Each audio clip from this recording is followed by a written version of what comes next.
Day 7 in San Francisco, and by now you already know where we're starting. The Grove.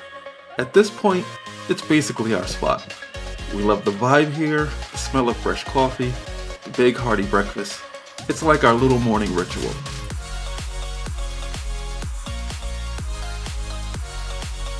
From there, we took a nice walk up to Union Square, the heart of downtown San Francisco. This is where our adventure with the big bus began.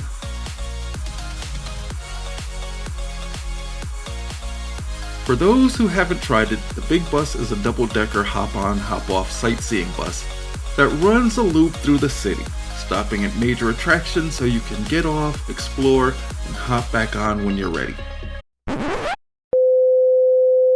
At least that's the idea. Unfortunately, I wouldn't recommend the big bus. Instead of live in-person tour guides, you're given a pair of headphones for a pre-recorded audio tour. And honestly, that totally takes away the personal feeling.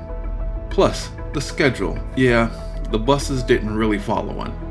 And the overcrowding, we couldn't even get back on the bus after visiting the Painted Ladies. They told us to wait for the next bus, which of course wasn't on time either.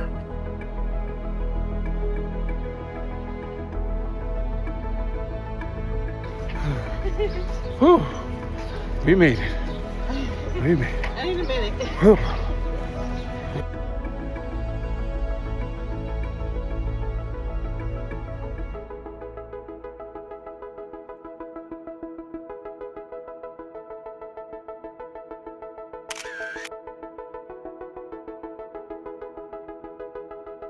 So, frustrated and determined, we ended up walking over a mile to the next stop at Haight-Ashbury. So, big bus of San Francisco, this is unacceptable. Now walking a mile to get to the next bus because the next bus won't be here for another 30-40 minutes because the first bus that we were getting ready to get on is overly crowded. No seats, pretty much standing room only at the bottom of the bus. No place to plug your headphones in. Up top, everything is taken, so we can either wait around for 30-40 minutes or we can walk to the next stop, which is about a mile away. So thank you, we paid to walk a mile away. But you know what? It was totally worth it. We saw the Jimi Hendrix house, colorful murals, vintage shops. It's like stepping straight into the 60s.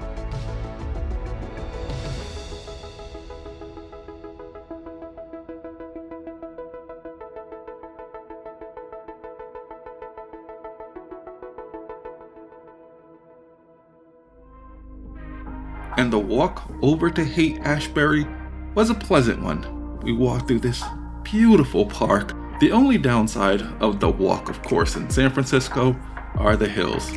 But hey, it was still a beautiful day.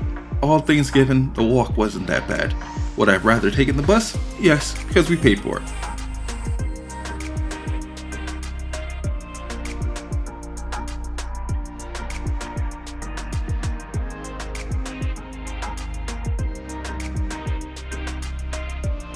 Eventually, we reluctantly climbed back aboard the big bus for one main reason.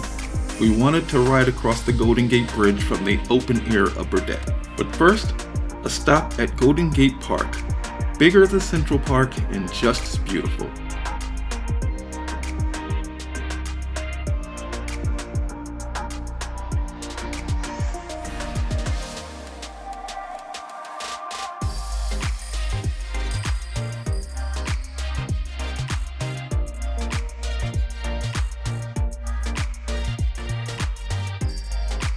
Then, the bridge. It was freezing, windy, and of course foggy. But honestly, that made it even more magical.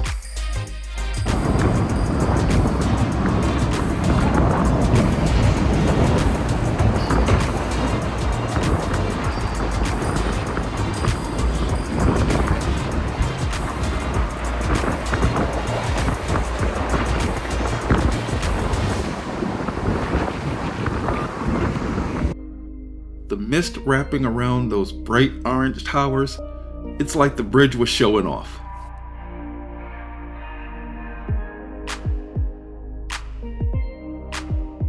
After that, the Palace of Fine Arts.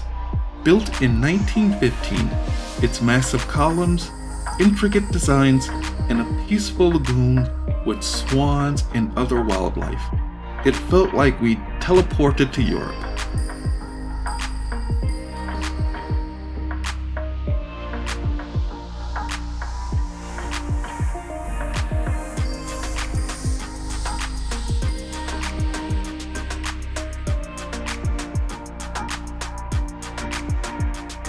From there, we hit Lombard Street, our final big bus stop, and honestly, good riddance.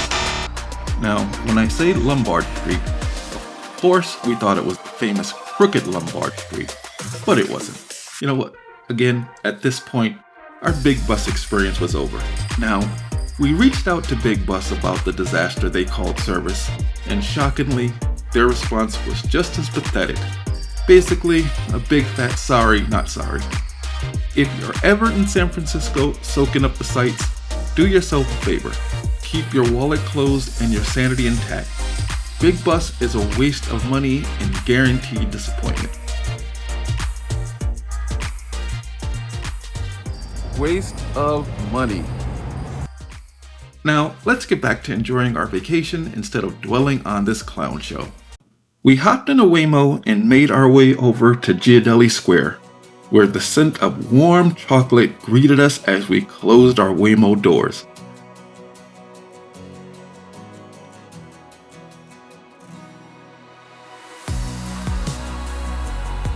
We treated ourselves to rich, world-famous Ghirardelli sundaes. It was pure indulgence with every bite. I mean, you cannot not visit Ghirardelli Square if you're in San Francisco. Next up, we made our way to the Powell and Hyde cable car turntable to ride the cable car up to Lombard Street.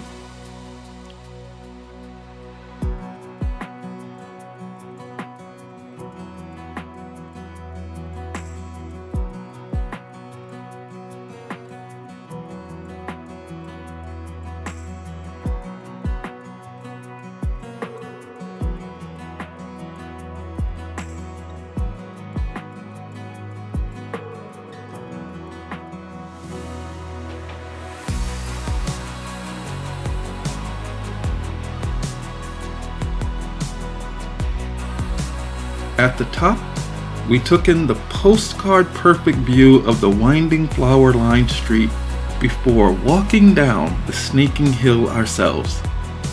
It's still a little weird knowing that there are people living in those houses on Lombard Street, and strangers are constantly walking, driving their cars down the street, maybe all hours of the day.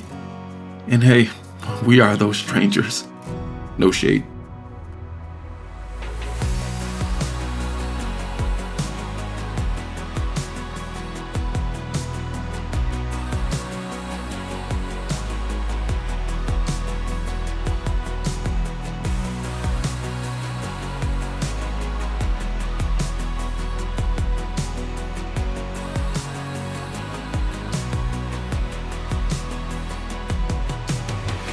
From there, it was back to the hotel to freshen up before dinner at Yerba Buena. The restaurant had a warm, modern atmosphere with dim lighting, creative cocktails, and a menu blending local ingredients with bold, fresh flavors. Our dinner was outstanding. Every dish felt crafted with care.